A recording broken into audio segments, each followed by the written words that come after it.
Hello everyone, welcome to my YouTube channel let's educate everyone. जो आज का हमारा टॉपिक है वो है नालंदा यूनिवर्सिटी। हम नालंदा यूनिवर्सिटी के इतिहास के बारे में आप सभी को क्रॉनिकल ऑर्डर में बताएंगे, जिससे कि आपको पूरा कंठस्थ हो जाए अच्छे से। आपको इससे आने वाले एग्जाम्स में जो भी इस टॉपिक से क्वेश्चन आए आप उसको कर पाए। और ये रिलेवेंट दोनों तरफ से है, करंट अफेयर में भी और जनरल नॉलेज में भी। जनरल नॉलेज में इसलिए है क्योंकि इसका जो इतिहास है वो बहुत ही पुराना है, तो जानकारी होनी जरूरी है इसके बारे में। और दूसरा करंट अफेयर में इसलिए इम्पोर्टेंट है क्योंकि रिसेंटली इसमें कुछ घटनाएं हुई हैं जिसकी वजह से ये न्यूज में है अभी। तो ये करंट अफेयर का भी टॉपिक है। तो हम इस यूनिवर्सिटी के बारे में जानेंगे। क्या ये university world heritage site UNESCO में सम्मिलित है कि नहीं है, इसके बारे में भी हम देखेंगे आज के वीडियो में। चलिए आइए स्टार्ट करते हैं हमारा आज का वीडियो। नालंदा यूनिवर्सिटी, जैसा कि मैंने शुरू में ही बताया आप सभी को कि मैं क्रॉनिकल ऑर्डर में इस यूनिवर्सिटी के बारे में आप सभी को परिचय दूंगा। तो एशियंट पीरियड से स्टार्ट करता हूं मैं। एशियंट पीरियड में इस यूनिवर्सिटी की महत्ता कैसे हुई और इस यूनिवर्सिटी की स्थापना कैसे हुई, इस यूनिवर्सिटी के बारे में एशियंट पीरियड में हम देखेंगे। फिफ्थ सेंचुरी कॉमन एरा में फाउंडेशन इसका किया जाता है। Nalanda university was founded by Kumara Gupta first. Very important, Nalanda university was founded by Kumara Gupta first. Are जो यहां रिप्रेजेंट कर रहा है वो है इनका शासन, रेंज जिसको बोलते हैं, ठीक है, reign. Okay, it is reign regime आप कह सकते हैं इसको। तो 415 to 455 common era of Gupta dynasty. Very simple, Nalanda university किसने बनाया? कुमारगुप्त फर्स्ट। कुमारगुप्त फर्स्ट किस में आते हैं? वो गुप्त वंश में आते हैं। It was established as a renowned centre for learning in ancient kingdom of Magadh. Very important, modern day में हम इसको बिहार के नाम से जानते हैं। यस, बिहार एक बड़ा राज्य है भारत देश का। तो इससे पहले इसको मगध के नाम से जाना जाता था।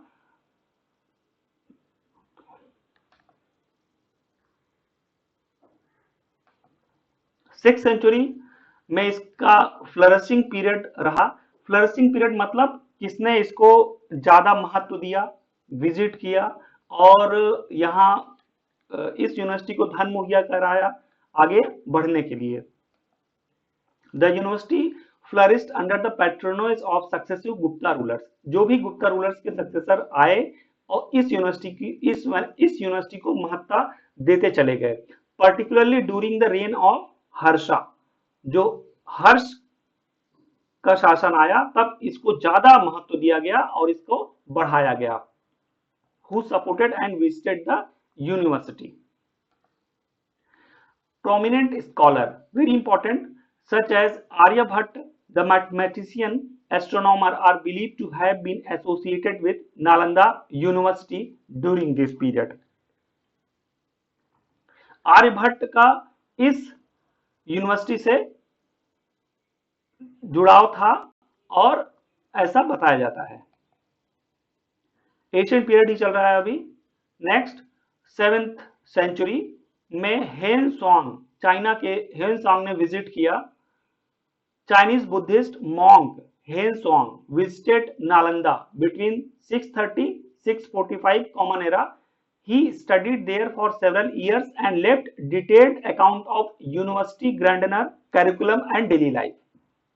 जैसा कि इसमें ये बताया जा रहा है कि हेन सांग ने विजिट किया नालंदा यूनिवर्सिटी को, वहां पे उन्होंने पढ़ाई किया और उसके बारे में, उसकी लीगेसी के बारे में उन्होंने लिखा। 8th-9th century continue prosperity. Nalanda continue to attract students and scholars from various regions including Tibet, China, Korea, central Asia. अब आप देखिए, ये उस समय की बात है 8th और 9th सेंचुरी की, जब इंडिया में ऐसी इंपॉर्टेंट यूनिवर्सिटी थी जहां से ये सारे देश के लोग आते थे पढ़ने के लिए। इतना इतना महत्व था हमारी इस नालंदा यूनिवर्सिटी को। University maintained a high standard of education with subjects ranging from Buddhist scriptures to logic, grammar, medicine and the arts. Medieval period में देखते हैं, मेडिवल पीरियड में स्टार्टिंग होती है 10th एंड 12th सेंचुरी। अब इसका डिक्लाइन स्टार्ट होता है, इस यूनिवर्सिटी का डिक्लाइन इस मेडिवल पीरियड में। एशियन पीरियड में बहुत ही अच्छा इसका महत्व था और इसको संरक्षण ज्यादा धनराशि दी जाती थी चलाने के लिए। जितने भी गुप्ता रूलर्स थे इसको बढ़ावा दिए सो दैट ये फ्लरिश हो सके और शिक्षा को प्रदान कर सके। The university began to decline due to combination of factors including political instability and reduced patronage। वही बात हो गई, जो पॉलिटिकल इंस्टेबिलिटी आई भारत देश में मेडिवल पीरियड में, उसकी वजह से इस नालंदा यूनिवर्सिटी का डिक्लाइन स्टार्ट हुआ। और जो शासक आए उसके बाद एशियन पीरियड के बाद मेडिवल पीरियड में, वो भी इस पर ध्यान कम देने लगे। जाहिर सी बात है, किसी चीज पर आप ध्यान कम देंगे तो वो उतना फ्लरिश नहीं होगी। Despite this decline, Nalanda remained a significant center of learning until the early 12th century। 10 to 12th century तक फिर भी नालंदा यूनिवर्सिटी की साख इतनी कम नहीं हुई थी और ये मतलब अब शिक्षा वहां से प्रदान की जाती थी। मेडिवल पीरियड 1193 कॉमन एरा में डिस्ट्रक्शन, ऑब्वियसली इसका डिस्ट्रक्शन किया गया था। आप सभी लोगों को जानना चाहिए इसके बारे में, किसने किया।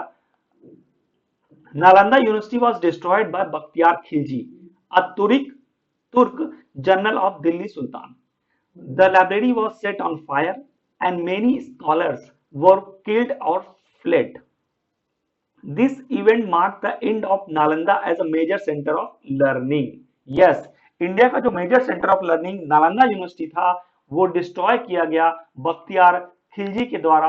वो एक तुर्क थे और लाइब्रेरी को में आग लगा दी गई, वहां से जितने स्कॉलर्स थे उनको मारा गया और स्कॉलर्स वहां से भाग गए।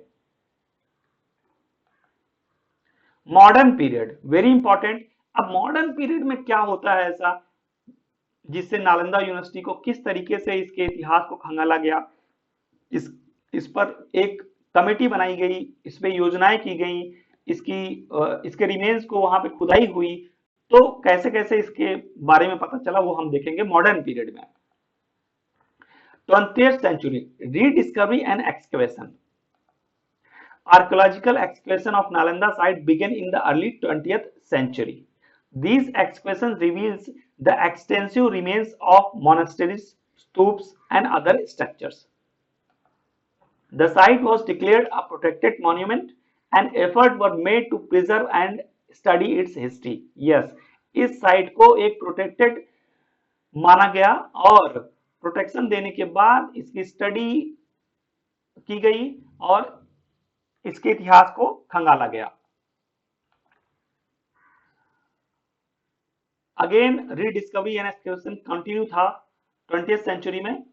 Archaeological excavation of Nalanda site began in the early 20th century, I already told you, and extensive remains of monasteries, stupas and other structures was found। 21st century में ऐसा क्या हुआ, रिवाइवल। ओके, रिवाइवल किया गया इसका 21st सेंचुरी में। In 2006 the idea to revive Nalanda as an international university was proposed by Indian government। Very good. यहाँ पर 2006 में भारत सरकार ने इसको रिवाइव करने का प्रण किया और उस पर कमेटी बना दिया। Nalanda university act was passed in 2010।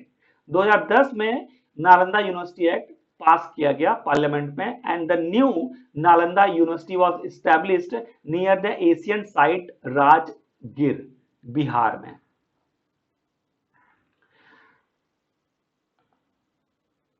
Revival continue।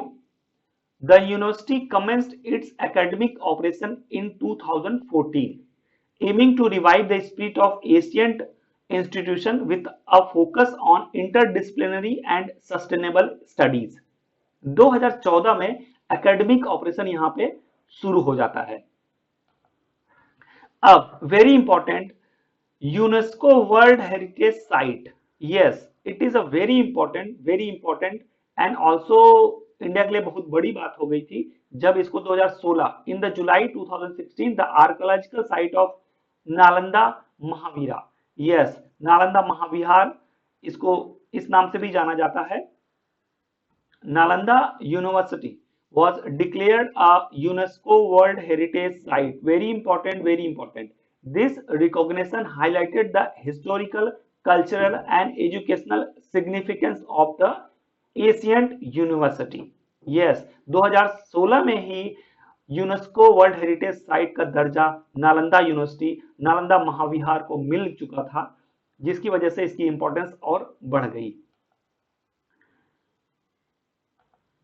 Nalanda University had a significant inauguration event for its new campus inaugurated by the Indian Prime Minister Narendra Modi on June 20, 2024. Very recently this event was held and it is a great day for India that the academic has been opened in this old ancient university and it is a very pride moment for all Indians.